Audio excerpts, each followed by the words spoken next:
Welcome back. MultiChoice Namibia partners with the Namibia Film Commission to sponsor 2 Namibian female filmmakers to attend the Joburg Film Festival and also to establish a Sisters Working in Film and Television chapter in Namibia. Now, to jumpstart the process, Ndakalako Shilongo, multimedia practitioner and filmmaker, as well as Othilia Tutu Mungoba, who's a creative director and filmmaker, were given the opportunity to explore the film industry and develop industry skills after being selected to attend the festival that took place from the 31st of January to the 5th of February. The Joburg Film Festival is strategically positioned to become Africa's premier film festival thanks to its specially selected film program that includes African and international films. Furthermore, the festival offers several opportunities for development, training, skill transfer, and networking for young and upcoming filmmakers. Ndakalako and Tutu now join us in studio to talk to us about their trip to the Joburg Film Festival.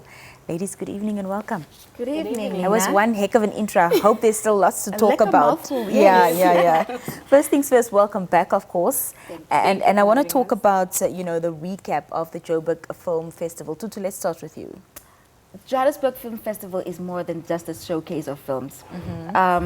Great master classes, seminars, workshops, networking with industry players. We were greatly overwhelmed. We only saw one portion of the program. When we got there was another mirror program, which was to meet and greet with industrial key players. So it was a lekker hell of experience. I think for one, I'm really invigorated, rejuvenated, excited about the next path going forward. So it was super lekker. Fantastic. Well, exciting things clearly. And what was your experience like? This was actually my first festival, so I wasn't sure. I'm like, oh, what do you expect? What is going to happen?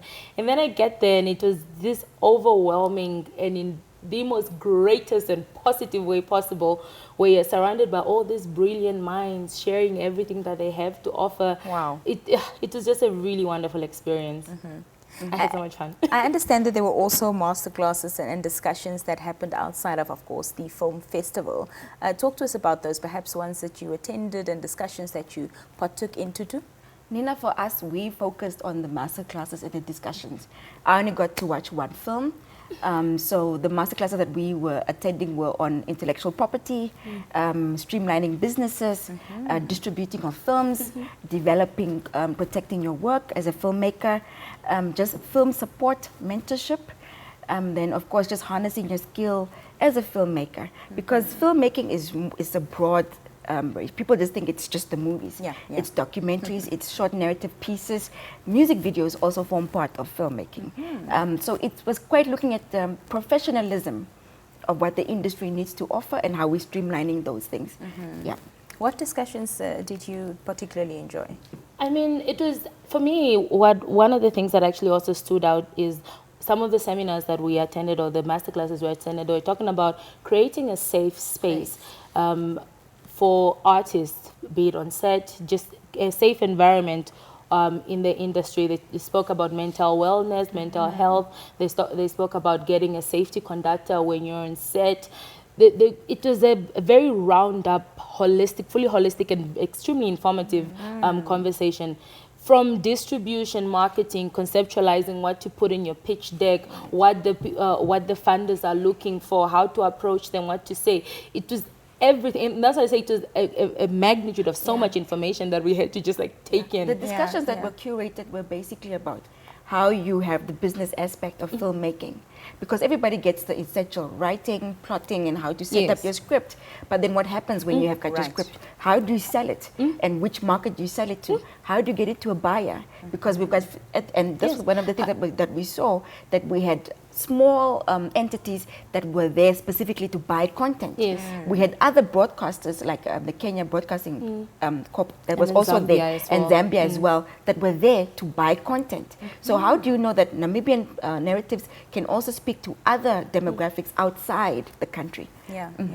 Going back to what you said about creating safe spaces within the film industry and that holistic approach, let's contextualize that. What would that look like within a film industry for filmmakers?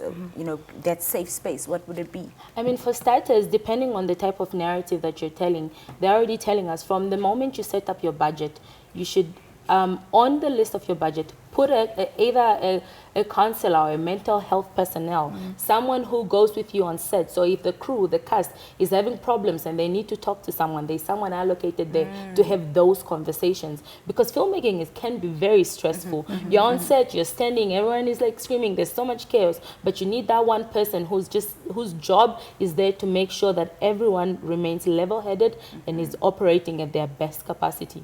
If I'm at liberty to contextualize it to the Daily Show, if you were to come in on your technical rider, the drinks that you want to have, the food that you want to have, the clothing that you would want to wear, because some producers or executives might prefer you to wear off-shoulder, or you want to have a skimpy shirt and then skimpy miniskirt.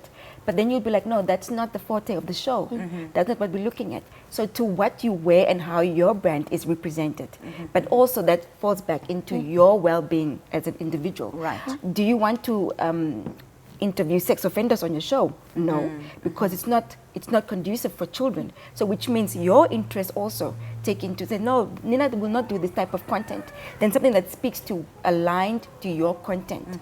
So would you want to represent yourself as a brand?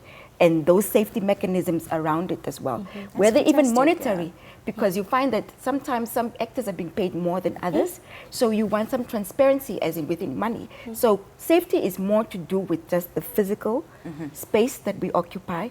It's also about the mental and also the monetary implications thereof.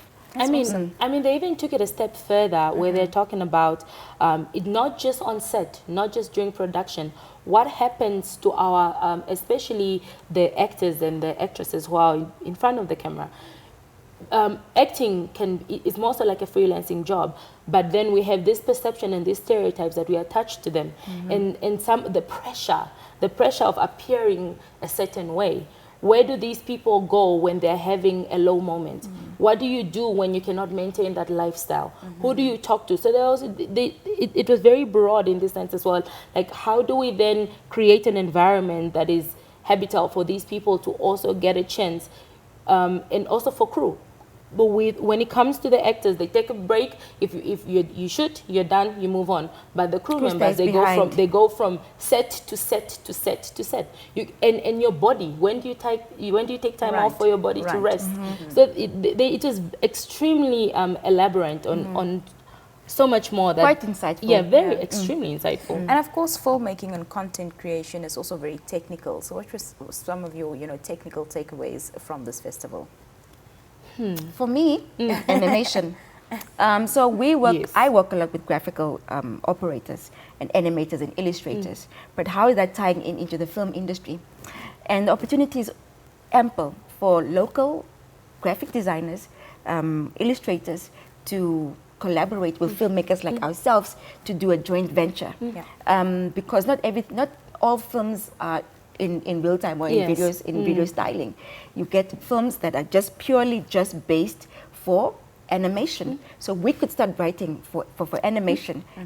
So that was the takeaway for me as well. And then in that session, they're talking about animation and then talking about telling African stories in animation. Building characters that look like us, that represent us, that tell our stories for the world. Because Namibia or Africa doesn't have a distinct styling of animation. You've got anime, and then you've got Korean cartoon or animation styling. You've got the way that the streamlines do it with the Simpsons and whatever. But there's no style that really speaks to an African identity. So even Madagascar, even Lion King, even though they're based on African narratives, the styling is not African. The story is African, but the narrative is not African. So how do we say that we have a Pumbaa that looks like he was made and created in Africa? Yeah, so that was interesting for me. Something that you also mentioned earlier, Tutu, in terms of what your takeaway was and what you learned, there was also the end product. So how do you sell your product in the end? Yes, you're a filmmaker, you're a young Namibian woman who's been given this opportunity, or from South Africa, whichever other African country, and you're brilliant at what you do, but how do you monetize this? And going back to this African storytelling and African narrative, for example, with Namibia, you want to be able to tell a authentic Namibian story, but you also would like you know, the world outside of the Namibian borders, you know, people that are interested in film and so ever, to understand this Namibian story? How do you sort of make it versatile and also monetize off of it outside of the Namibian market, but still remaining authentic to, you know, the storytelling and whatever the content of that story may be in the Namibian way? Visibility, if I may, visibility for your story. And it really comes down to how you start your submission, because there's no way that you produce a product that the market does not need. Right. Is your story aligned to what the market sees right now? For example, now that's a good, good so let's look at that question. Let's see how the way music videos were done 10 years ago. Very different from how music videos were done 80 years ago. But now you will see that a lot of modern ways of storytelling through music videos is very old school. So you're not sure what era this music video is from, because right now that's what the industry needs. Right. A different approach. So your money will come to what is needed. It's basically just is this what your client needs, and how you formulate your styling in what the client needs. So a lot of was said about the technical specs that are needed for submitting a story. You need to know how you need to style your story for a particular market. So those things were quite important. So it doesn't matter that you make a cake that is 3 tiers, right? But who's the cake for? Is it for a kindergarten party or is it for a wedding? So it depends on how you approach the branding, packaging of your content to be feasible in the end. So really, essentially, having to stay commercialized at all times. Yeah, and that's a downside of it, because does it mean you're making stories to make money? Right. So this is why you have to have. That's why you need to have passion projects where you have investors who are truly intentional about your story, and they will back you up unintentionally. So it's a tit for tat type of thing. I think to add on to what Tutu is saying is, when you create your project or you create your film, whatever it is that you have created, the first thing that you need to recognize is who is your target audience? Who is your target audience, and what broadcaster or what distributor do you want to work with? And the distributor that you want to work with, do they reach your target audience? Because again, you can reach to multiple broadcasters, but if what you're selling is not what their clients are demanding, then they will not buy your content. So then this is where the research comes in. Recognize what you have, who would possibly want what you have, and go to them, sell it to them. Find out what their process is, what their procedures are. How do you go about selling what you have to them? This is if you have a final product. And if you don't have a final product, again, you have an idea. Who is most likely to want this idea? Who's most likely to watch this idea? Then you go to those broadcasters, then you go to those distributors. You tell them, I have this idea, I'm interested in a collaboration like this, or I'm interested in writing this, I'm interested in creating this type of project with you. And then you start your conversation and you move forward from there. Let's talk women in filmmaking for a second, and what your experiences have been thus far. Let's start with you. We had this conversation. we numerous did. times. Yes. And I must start with saying it's unfortunate that women in this industry are going through unspeakable things. It's unfortunate, but I think in my experience, and maybe it could be that our industry is still small and we are still growing and we are still getting there. I haven't experienced any toxic masculinity energy towards me, but more often times than not, I would find myself being the only female on set. But the atmosphere is generally great. The guys, we're working well together. So it's either in terms of having a seat at the table when it comes to the film industry. Do you think that women are fairly and represented? Are there enough opportunities? Are enough doors being opened for women? Are now the both of you have had this opportunity to attend the film festival in South Africa. But how often is it that women get selected for opportunities of this nature? There could always be more opportunities. There could there are never enough opportunities. But I think also what goes without saying is that women are becoming more technically inclined in the film industry. You find sound engineers, like the lady who mic'd us now, is a sound engineer. You find lighting technicians, you find producers, you find technical directors, editors as well, who are becoming more women. The issue is, how are we ensuring that the women who are signing the contract is being paid for merit of their work rather than their gender? So this is what issues like that that comes to play. Who says when you want to have a child that you can take 3 months off production and 6 months off production and work equally, or you can work remotely? So it's issues like that. But then again, the gender issue, as much as it has to do with women, so is it to do with men. Because as much as we want to enable the female, how are we enabling the males who are in power to be enabling to the females that need to come up? So it's a it's still a work in progress, especially for Namibia. It's a work in process. We are very much quite I don't know, fortunate.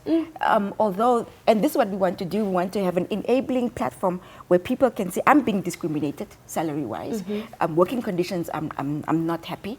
I feel I need to do more. I've been kept in the same fragment of work. You know, you're not moving up the ladder. You're not moving up the ladder. So it's multidimensional. It's not only just sexual harassment, because everybody thinks, ha, sissy. No, it's more than just ha, sissy. It's giving sissy a place at the table to negotiate fairly and squarely based on what she can bring to the table. Ladies, it was lovely speaking to you. Unfortunately, we're out of time. But thank you so much for joining us this evening, and all the best for the establishment of SWIFT as well. And hopefully we'll have you back in the near future to discuss that. We do. Thank you so much. Thank you so much for having us. It was a lovely chat. There you have it. So it also brings us to the end of this evening's